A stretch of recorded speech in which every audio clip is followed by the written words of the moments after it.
People who have passed a kidney stone describe it as the most severe pain a human being can experience.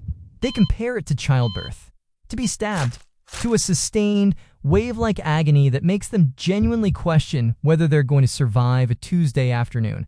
The object responsible for this experience is, on average, 4 millimeters wide. You assume that level of pain requires major trauma, a fall, an impact, a significant structural event. Biologically, it just requires the filtration department accidentally manufacturing a medieval weapon out of iced tea and spinach, and then attempting to push it through a drinking straw. I am Dr. Robert. Let's review the incident report. Your kidneys are among the most precisely engineered filtration systems in the human body. Every single day, they process approximately 200 liters of blood, filtering out metabolic waste products, regulating electrolyte balance, and diluting everything into urine for safe disposal. Two of the waste products they handle are calcium and oxalate, both entirely normal byproducts of digestion, present in virtually everything you eat. Under normal operating conditions, these minerals are dissolved into the urine in manageable concentrations and flushed out without incident. The word to focus on there is diluted. When you are chronically underhydrated, and the threshold here is lower than most people assume, because mild dehydration is the default state of the majority of adults, the urine concentration increases significantly. There is not enough solvent in the system to keep the minerals dissolved.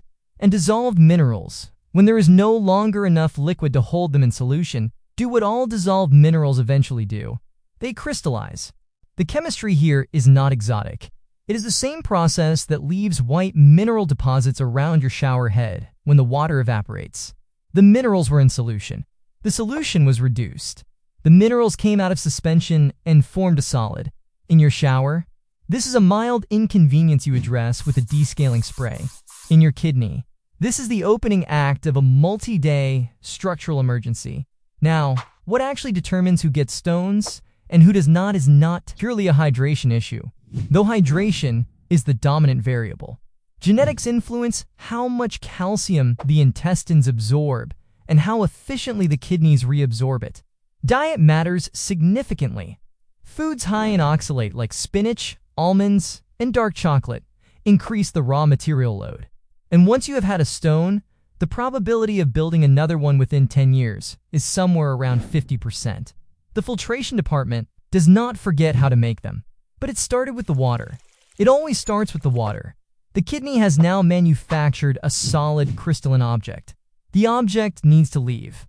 The exit route is a tube called the ureter, a slender, muscular channel approximately 25 to 30 centimeters long that connects each kidney to the bladder. It is designed to transport urine, specifically urine, a smooth, flowing liquid. This is the engineering specification. This is what the structural warranty covers.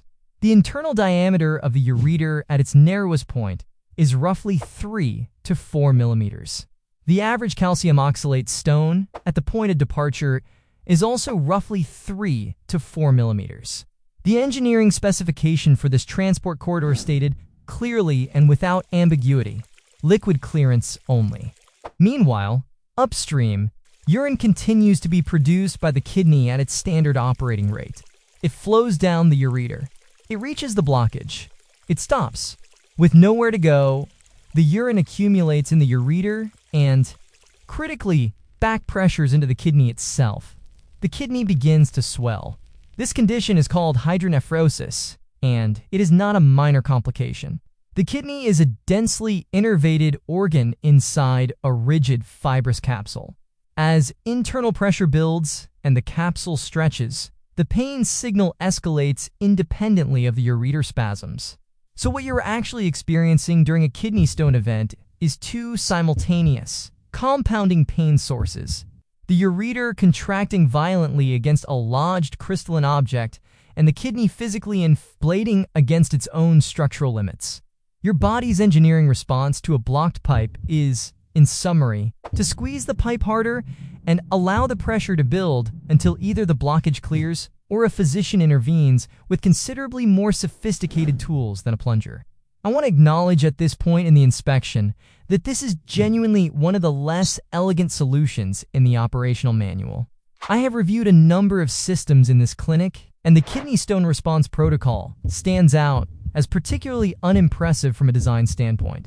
The filtration team is excellent. The exit strategy needs significant revision. I want to briefly address what happens after the stone clears the ureter, because the bladder entry and final passage are not without incident either. But first, if you've ever passed a stone, or if you are currently in the middle of passing one and somehow have the cognitive bandwidth to watch a YouTube video about it, subscribe. The clinic appreciates your commitment to education under difficult circumstances. Once the stone clears the ureter and enters the bladder, the acute crisis phase is largely over. The bladder is a significantly wider structure, and a 4mm stone moving around inside it produces discomfort rather than the structural emergency of ureter transit.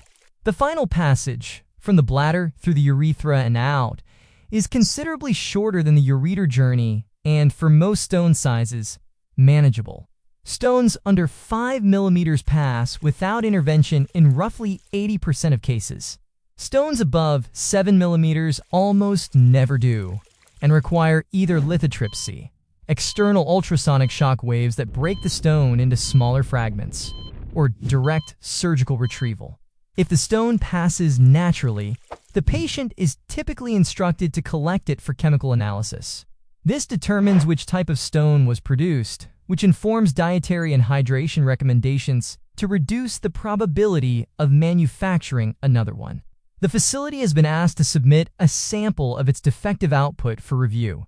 This is not a request anyone enjoys receiving, but it is unfortunately the most actionable data available. The solution to everything I have just described is not medication. It is not a supplement. It does not require a prescription. It is water. The target is approximately 2 to 2.5 liters per day, enough to produce clear to pale yellow urine consistently. That volume keeps the calcium and oxalate concentrations below crystallization threshold. It gives the filtration team adequate solute. The minerals stay dissolved. The mace is never built. If you have a history of stones, limit high oxalate foods, spinach, almonds, dark chocolate, beets, and moderate your sodium intake, which increases urinary calcium excretion and raises the raw material load. And if you feel a sudden, severe, wave-like pain originating from your flank that radiates toward your lower abdomen with no obvious external cause, do not wait. That is the incident I just described. It is already in progress. Give the factory enough solvent to dilute the waste, or management will build another weapon. The choice is entirely yours. I am Dr. Robert. I'll see you in the next breakdown.